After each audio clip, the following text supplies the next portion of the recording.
pemilu serentak kemarin, ada beberapa aturan, misalnya terkait ambulan, itu tidak diatur. Misalnya ini contoh, tidak diatur.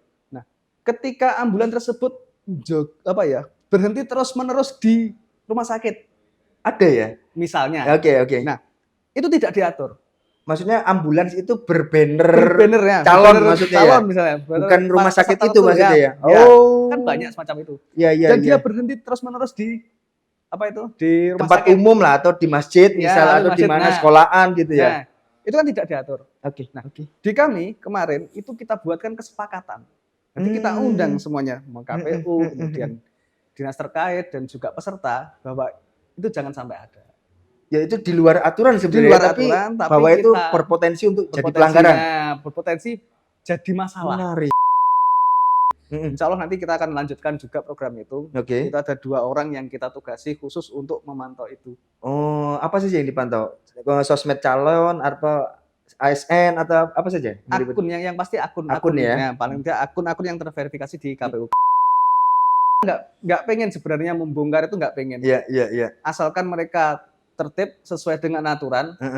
Gegap gempitannya itu ada. Kita pengen rame, tapi tetap sesuai aturan. Itulah yang kita harapkan. Itu yang pendekatan semacam itulah yang nantinya akan kita sampaikan kepada teman-teman peserta agar Kota Blitar nanti tetap rame, tapi tetap sesuai aturan.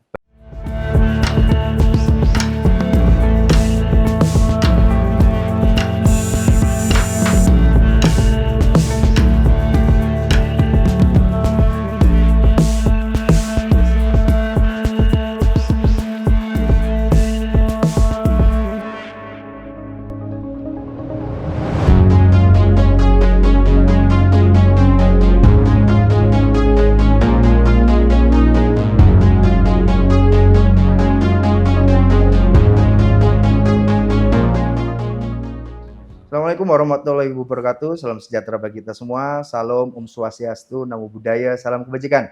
Jumpa lagi bersama saya Randy Nikoramanda, jurnalis harian Surya dan Tribun Jatim Network. Bertempat di kantor Bawaslu Kota Blitar. Saat ini saya sudah bersama Ketua Bawaslu Kota Blitar, Mas Roma Hudi Fitrianto. Untuk tahu lebih jauh mengenai persiapan Bawaslu Kota Blitar menjelang Pilkada Serentak 2024, langsung saja kita sapa beliau. Assalamualaikum Mas. Waalaikumsalam warahmatullahi. Baik, gimana kabarnya Mas? Alhamdulillah sehat. Baik, langsung saja Mas. Siap. Saat ini apa sih yang tahapan apa yang sedang disiapkan oleh Bawaslu Kota Blitar? Oke, untuk tahapan persiapan yang pasti kita harus mengumpulkan SDM ya. Siap. Untuk hari ini kita sedang mempersiapkan untuk perekrutan Panwascam. Oke. Nah, yang kemarin untuk Panwascam dari Kota Blitar itu totalnya yang harus ada itu 9 orang. Baik. Nah, dari 9 orang tersebut kita formasinya ada 8 existing, yang artinya itu adalah mereka yang kemarin ikut di pemilu serentak. Nah, kemudian mereka mendaftarkan diri kembali dan dari 9 itu 8 yang bisa ikut bergabung kembali. Artinya ada 1 orang yang baru ya Mas ya? Hanya ada 1 orang yang baru itu di Kecamatan Sukorejo. Nah, itu masih proses hingga hari ini, yang kemarin terakhir itu masih tes CAT. Nanti kita mempersiapkan itu hanya 1 nanti yang diambil dari Kecamatan Sukorejo. Itu persiapan itu. Baik. Kalau untuk bagaimana sih kalau kita melihat jumlah DPT Kota Blitar kan hampir 900 ya, 900 ribuan. Terakhir kan 11087. Nah, untuk mengawasi jumlah yang segitu gede itu kan perlu effort yang luar biasa. Nah, mungkin ada trik khusus nggak dari Bawaslu Kota Blitar untuk melakukan pengawasan seperti apa? Untuk pengawasan itu kita yang sudah kita lakukan itu setiap hari. Nanti kan kita persiapan tidak hanya berhenti di Panwascam, namun di tiap kelurahan nanti kita akan juga ada yang namanya Panwas Kelurahan. Jadi tiap-tiap kelurahan nanti ada masing-masing 1 orang yang bertanggung jawab di masing-masing kelurahan. Nah, di masing-masing kelurahan tersebut kita di luar kegiatan yang insidental, setiap hari mereka ditugaskan untuk patroli keliling. Entah itu nanti mereka patroli terkait money politik, ataupun mereka patroli terkait hak pilih. Jadi setiap hari mereka biasanya keliling ke mana ya? Biasanya ke pos kampling atau ke tempat-tempat kerumunan, memastikan mereka sudah terdaftar pemilih. Nah, itu biasanya itu Panwascam yang dilakukan teman-teman Panwas Kelurahan. Panwas Kelurahan ya. Iya. Kalau untuk mengajak masyarakat sipil, gimana Mas? Pengawasan partisipatif, apakah perlu itu? Pengawasan partisipatif itu sangat perlu sekali ya menurut kami karena dari merekalah pada akhirnya nanti kita bersama-sama. Artinya pemilu bukan hanya pemilu, pemilihan juga itu tanggung jawabnya tidak hanya pada penyelenggara saja. Siap. Jadi tidak hanya KPU, Bawaslu Iya, iya, ataupun iya, DKPP betul. tidak hanya penyelenggara saja, tapi juga masyarakat umum diharapkan ikut serta dalam proses itu semuanya. Baik. Tidak hanya sebagai pemilih, tapi juga sebagai pengawas partisipatif itu tadi, bagaimana mereka ikut mengawal setiap tahapan yang ada di KPU. Baik. Kalau untuk cara mereka melaporkan, mereka merasa ada temuan gitu Iya, kan di iya. lapangan. Bagaimana sih cara mereka untuk melapor ke Bawaslu Kota Blitar? Untuk melaporkan sebenarnya banyak kanal yang sudah kita siapkan ya, termasuk nanti bisa WA, kemudian di Instagram juga ada, Twitter. Nah, kita sudah menyiapkan berbagai hal termasuk nanti Datang bisa langsung datang ke langsung sini. ke sini. Oke. Selain juga nanti di masing-masing kecamatan kita juga membuat yang namanya posko pengawasan, itu juga ada pojok pengawasan, itu juga ada. Artinya kita buka peluang teman-teman masyarakat, warga masyarakat untuk ikut serta dalam pengawasan. Jika ada potensi itu pelanggaran, silahkan nanti komunikasi dengan kami, apakah ini nanti berpotensi pelanggaran atau tidak. Nah, nanti kita yang akan mengkaji. Artinya tidak sekadar melapor, tapi juga harus dilengkapi dengan sejumlah bukti-bukti Iya, ya. pasti. Oh, gitu ya. Baik, baik.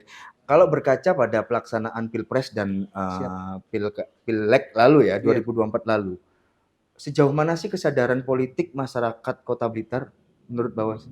Kalau melihat kesadaran politik dari warga Kota Blitar, berkaca kemarin, itu Kota Blitar kan termasuk partisipasinya cukup tinggi. Tinggi ya? Pemilihnya termasuk yang paling tinggi di Jawa Timur mencapai 85%. 85%. Artinya kesadaran politik Kota Blitar itu cukup bagus.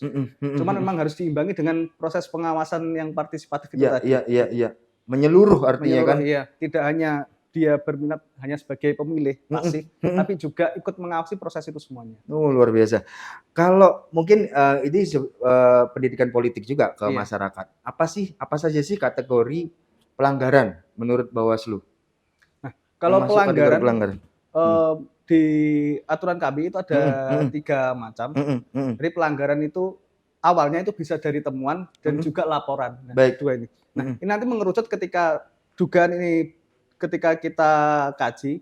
Nah, nanti bisa ranahnya pertama pelanggaran administrasi. Baik. Kemudian pelanggaran pidana juga bisa. Siap. Atau juga pelanggaran kode etik. Nah, selain ini yang terdapat di Perbawaslu itu. Nah, di sini selain ini juga nanti ada yang namanya melanggar di undang-undang lainnya. Misalnya undang-undang netralitas. Iya. Semacam itu. Oke. Kalau berkaca pada pilkada atau pileg yang lalu, itu faktualnya bahwa kita tidak menampik ada dugaan-dugaan, baik itu netralitas. Siap. Apakah itu dimungkinkan terjadi dalam pilkada serentak besok?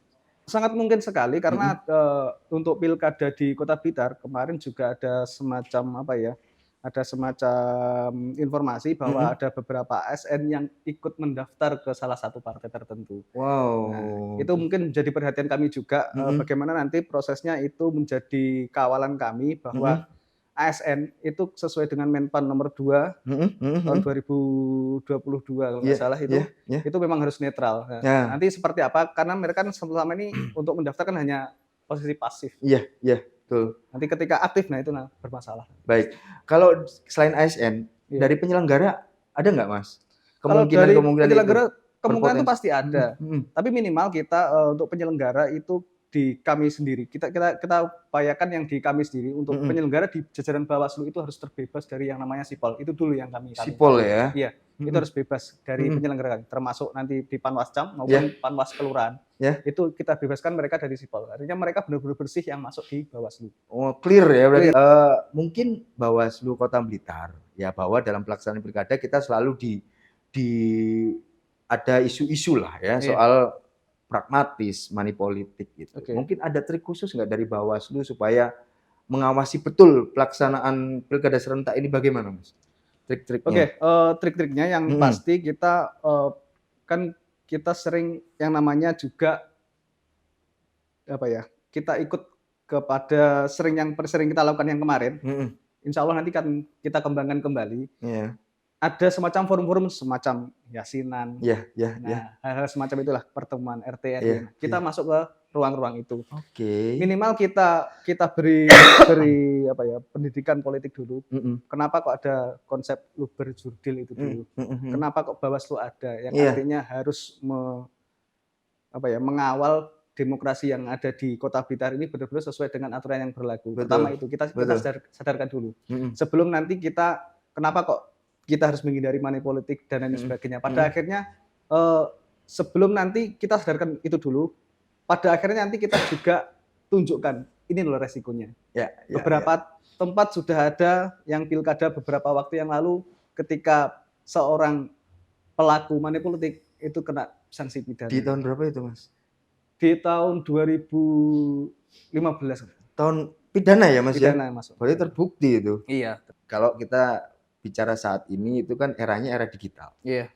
Tidak menutup kemungkinan bahwa kabar-kabar hoax itu kan berseliweran ya. Iya. Nah, mungkin ada tim khusus atau dari Bawaslu Kota Blitar untuk mengantisipasi hal ini. Atau seperti apa? Kalau untuk yang pemilihan memang kita belum bentuk. Tapi yang pemilu yang kemarin, yang Pilpres dan Pileg itu, nah kita sudah bikin. Insya Allah nanti kita akan lanjutkan juga program itu. Kita ada 2 orang yang kita tugasi khusus untuk memantau itu. Oh, apa saja yang dipantau? Sosmed calon atau ASN atau apa saja? Akun yang pasti akun ya. Nah, paling tidak akun-akun yang terverifikasi di KPU karena kan belum masuk ke ranah situ ya. Iya. Nah, yang kemarin kita buatkan 2 orang yang khusus mengawal itu. Berkaca pada Pileg dan Pilpres ya kan. Iya. Apa sih yang menjadi catatan dari Bawaslu dan diantisipasi supaya tidak terjadi di Pilkada serentak mendatang? Diakui atau tidak pada konteks di Kota Blitar.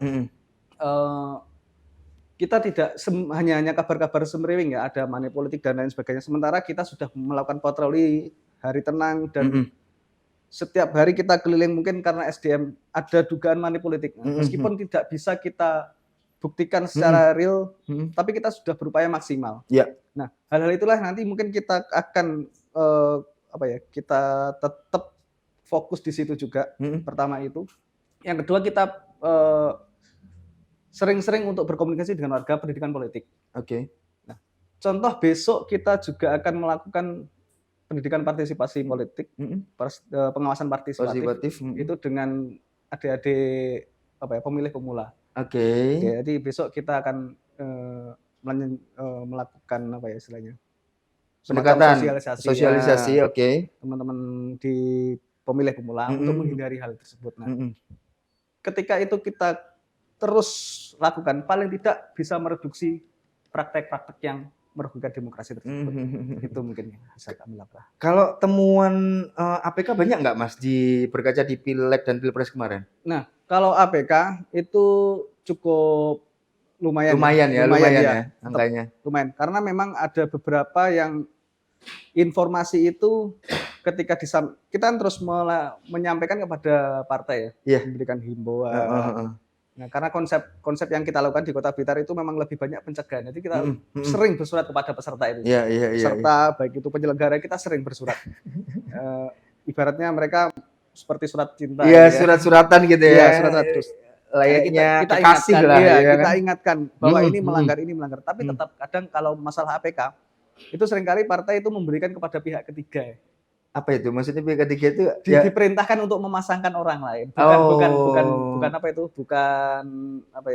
Bukan calonnya sendiri yang memasang. Bukan calon sendiri, bukan dari itu yang kadang meskipun kita sudah beritahu ternyata masangnya tetap salah. Itu yang paling sering itu sebenarnya. Berarti ke depan akan lebih banyak sosialisasi ke pihak ketiga ini atau ke para calonnya? Tetap kita kepada calonnya untuk memberikan memberikan input kepada pemasang itu agar mereka menyesuaikan dengan aturan yang ada sehingga karena pasang itu kan juga biaya. Ya, betul. Kita nggak pengen sebenarnya membongkar itu nggak pengen. Iya. Asalkan mereka tertib sesuai dengan aturan.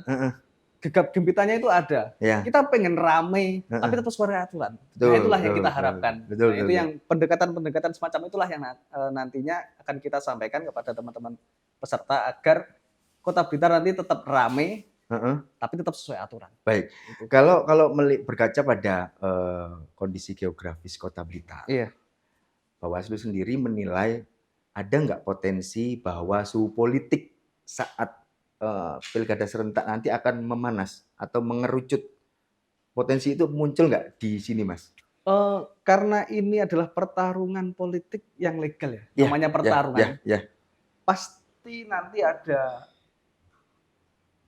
panas, itu pasti ada. Tapi paling tidak bagaimana kita bisa menjadi yang namanya radiator. Pendingin sebagai pendingin agar panasnya ini tidak sampai sampai meledak lah ya. Meledak sampai karena Kota Blitar meskipun kecil itu mudah up gitu biasanya. Gampang ya sewaktu terpicu gitu ya. Gampang viral itu. Jadi itu langkah apa yang kira-kira akan diambil oleh Bawaslu kalau kemudian itu akan menggandeng KPU dan beberapa pihak lain atau seperti apa? Nah, kalau langkah yang pasti kita harus baca aturan ya. Yang pertama baca aturan, kemudian ada beberapa celah aturan yang barangkali itu belum diatur, kita buat kesepakatan. Nah, seperti kemarin yang di pemilu pemilu serentak kemarin, ada beberapa aturan, misalnya terkait ambulan, itu tidak diatur. Misalnya ini contoh, tidak diatur. Nah, ketika ambulan tersebut berhenti terus-menerus di rumah sakit, ada ya, misalnya. Nah, itu tidak diatur. Maksudnya ambulans itu berbanner ya, calon maksudnya calon ya? Misalnya. Bukan rumah sakit itu maksudnya ya? Kan banyak semacam itu. Dan dia berhenti terus-menerus di di rumah tempat sakit umum lah, atau di masjid misalnya, atau di mana sekolahan gitu ya. Itu kan tidak diatur. Di kami kemarin itu kita buatkan kesepakatan. Nanti kita undang semuanya, KPU, kemudian dinas terkait dan juga peserta, bahwa itu jangan sampai ada. Ya itu di luar aturan sebenarnya, tapi bahwa itu berpotensi untuk jadi pelanggaran. Berpotensi jadi masalah. Menarik. Semacam itulah yang perlu kami buatkan kesepakatan agar semuanya nanti bisa kondusif. Itu yang kemarin kita lakukan seperti itu. Tapi kemungkinan itu terjadi di pilkada serentak? Iya, pasti ada. Bisa jadi. Makanya nanti tetap kita upayakan nanti koordinasi dengan berbagai stakeholder terkait hal-hal yang barangkali ada celah-celah berpotensi memanas. Nah, itu kita buatkan kesepakatan. Baik. Mas, ini kan sudah masuk sesi terakhir. Siap. Saya memberi waktu Mas untuk memberikan himbauan atau ajakan kepada calon pemilih kita ataupun calon pengawas partisipatif untuk sama-sama mengawasi di Pilkada Serentak 2024 mendatang. Monggo, silakan Mas. Kepada Bapak Ibu semuanya, masyarakat seluruh Indonesia, mari kita sukseskan pemilihan kepala daerah serentak di Indonesia. Pastikan Anda memilih sesuai dengan hati nurani, jangan sampai tergiur yang namanya money politik, dan pastikan Anda sendiri yang dahulu untuk menghindari money politik. Jangan sampai Anda tergiur oleh money politik. Minimal Anda diri Anda terlebih dahulu. Itu yang utama. Sambil nanti tolong jika ada dugaan-dugaan pelanggaran silahkan menyampaikan kepada kami. Itu aja. Baik, terima kasih Mas Roma. Baik, Tribuners, itu tadi bincang santai kita dengan Ketua Bawaslu Kota Blitar, Mas Roma Hudi Fitrianto. Semoga bisa diambil manfaat dan hikmahnya. Akhirul kalam, saya Randy Nikoramanda, pamit. Assalamualaikum warahmatullahi wabarakatuh. Waalaikumsalam.